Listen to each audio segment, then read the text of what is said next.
আজকে আমার ভাই রক্ত দিয়েছে, আমার ভাই জীবন দিয়েছে, আমার ভাই হসপিটালে ঢুকে দিলে মরছে, আমার ভাই জেলখানায় অবরুদ্ধ অবস্থায় আছে, আমার ভাই কবরের মধ্যে চলে গেছে।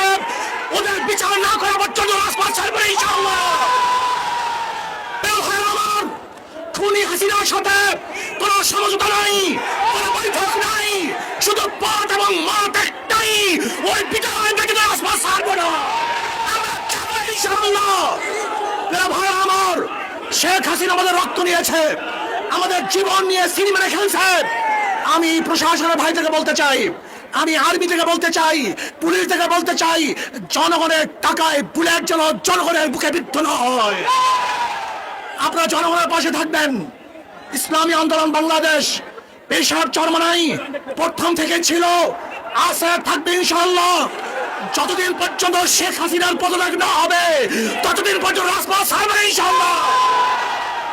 যদি কেউ আমাদের মধ্যে শেখ হাসিনার সাথে হতাহত করার প্ল্যান করে, ষড়যন্ত্র করে, তাহলে আমরা তাদেরকে মির্জাফর হিসাবে ঘোষণা করছি। শেখ হাসিনার সাথে কোনো বৈঠক নেই, কোনো আলোচনা নেই, শুধু দাবি একটা, দাওয়া একটা, ওই গণভবন দখল করতে হবে। জনগণের গণভবন জনগণের কাছে ফিরিয়ে দিতে হবে ইনশাআল্লাহ। রাজি আছে ইনশাআল্লাহ। আমরা জীবন দেব, রক্ত দেব, রাজপথ ছাড়বো না। শেখ হাসিনা উৎখাত করেই ছাড়বে ইনশাআল্লাহ। এক দফা, এক দাবি, শেখ হাসিনা কবে যাবি?